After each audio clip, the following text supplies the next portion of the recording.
দেখুন, এটা একটা অমানবিক ঘটনা। কর্মস্থলে, স্কুলে, ক্যাম্পাসে এই যে ধর্ষণ হয়ে যাওয়া এবং যারা ধর্ষণকারী একের পর এক ছাড়া পেয়ে যাওয়া, তার থেকেই এই উৎসাহ এবং উদ্দীপনা। এবং তার থেকেই একের পর আমরা দেখতে পাচ্ছি যে ডাক্তার, পড়ুয়ারা তারা পর্যন্ত এই ধর্ষণের শিকার হচ্ছে, বারবার মৃত্যুমুখে যাচ্ছে। আমরা অভয়ার থেকে সেই উদাহরণ পেয়ে থাকি। তো স্বভাবতই পশ্চিমবঙ্গে আইনের শাসন নেই এবং যারা ধর্ষণকারী তাদের বারবার যেহেতু আড়াল করা হয়, তো সেখান থেকেই উৎসাহ আসছে।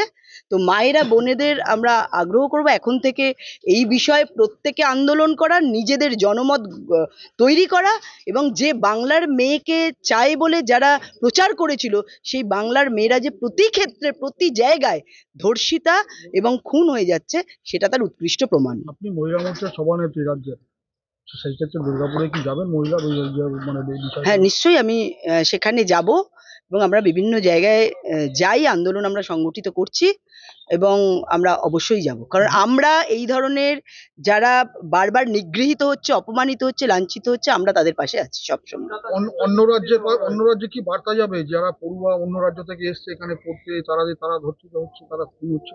দেখুন, অন্য রাজ্যের কাছে বার্তা অভয়ার সময় থেকেই আমরা এটা লক্ষ্য করেছি, সারা বিশ্বের কাছে এই বার্তা গেছে যে পশ্চিমবঙ্গ মহিলাদের জন্য সেফ নয়।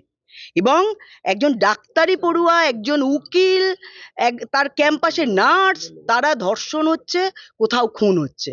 তো এটা আমাদের মাথা নিচু হয়ে যায় সারা ভারতবর্ষের অন্যান্য রাজ্যের কাছে শুধু নয়, এই ভারতবর্ষের বাইরে অন্যান্য দেশের কাছেও, যেখানে এই সংবাদ পরিবেশিত হচ্ছে। মহিলা মোর্চার থেকে কিছু করবেন এটা নিয়ে? দেখুন, এইটা একটাই এটার বিষয়, এটা হচ্ছে এই সরকার পরিবর্তন। কারণ এই সরকার, যারা এরম রেপ হচ্ছে প্রত্যেক জায়গায়, এই যে একটু আগে আমি শুনছিলাম যে কলকাতা সব থেকে সেফেস্ট সিটি, কি করে হয়? কারণ এখানে কোনো রকম এই যে বিভিন্ন ধরনের যে অভিযোগ, সেই অভিযোগই থানায় নেওয়া হয় না। তো অভিযোগের ভিত্তিতেই তো এটা হয় যে কোনটা সেফ আর কোনটা আনসেফ। তো আমরা কার্যক্ষেত্রে প্রত্যক্ষভাবে দেখতে পাচ্ছি প্রত্যেকদিন কমসে কম 5 জন করে মহিলা, যেটা রেকর্ড হচ্ছে, তারা ধর্ষণ হচ্ছে। তারপরেও আমরা বলছি সেফেস্ট সিটি। তার মানে এখানে যারা ধর্ষিত হচ্ছে, যারা এই ধরনের ঘটনা ঘটছে, তাদের কোনো অভিযোগ লিপিবদ্ধই করা হয় না, যার জন্য এত ঘটনার পরেও গলা উঁচু করে আমাদের সরকার বলে যে কলকাতা সেফেস্ট সিটি। এটা খুব লজ্জাজনক এবং মর্মান্তিক। চারিদিকে সিসিটিভিতে মোড়া, তারপরে অপরাধীরা পালিয়ে যায়, এখনো পর্যন্ত ধরা পড়ে না। সিসিটিভি তো অপরাধীদের জন্য নয়, খুনিদের জন্য নয়, সিসিটিভি যারা আন্দোলন করবে তাদের জন্য। আমরা কদিন আগে হাওড়া ব্রিজে খগেন মুর্মুকে নিয়ে আন্দোলন করতে গেছিলাম, সেখানে আপনারা আপনাদের সংবাদ মাধ্যমের মাধ্যমে দেখেছেন যে পরিমাণ পুলিশ ছিল আমাদের আটকাবার জন্য। যদি খগেন মুর্মুর ওপরে যে ধরনের আঘাত হয়েছে, ওখানে আমাদের যারা তার দেহরক্ষী ছিল, তারা, অর্থাৎ সিআরপিএফ যেভাবে নিগৃহীত হয়েছে, যদি সত্যিকারের পুলিশ আটকাতো সেখানে, তাহলে খগেন মুর্মুর এই ঘটনা ঘটতো না। ডাক্তারি পড়ুয়া ছাত্রের ব্যাপারে কি বলবেন? মানে এটা মানে দেখুন, খুব লজ্জাজনক ব্যাপার। কারণ ডাক্তারি পড়ুয়া মানুষের সেবা দান করে, আমরা ডাক্তারকে ভগবানের সাথে তুলনা করি। তো সেই ডাক্তাররা বারবার রেপের শিকার হচ্ছে, খুন হচ্ছে, নিগৃহীত হচ্ছে।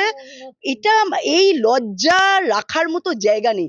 আমি জানি না একজন মহিলা মুখ্যমন্ত্রী, তিনি পুলিশ মন্ত্রী, তিনি স্বাস্থ্যমন্ত্রী, তিনি বাংলার মেয়ে, তার কেন লজ্জা লাগে না, তিনি কেন এই ব্যাপারে একটাও মুখ খোলেন না, সেটা আমার জানা নেই। তবে আগামী দিন আমরা মুখ খুলবো এবং এই সরকারের পরিবর্তন, এই মায়েরা, এই বোনেরা, এই ডাক্তার বোনেরা, নার্স বোনেরা, উকিল পড়ুয়ারা যারা নিগৃহীত হয়েছে, তাদের পরিবার, আমরা সব সারা পশ্চিমবঙ্গ মিলেই আমরা এর পরিবর্তন ঘটাবো।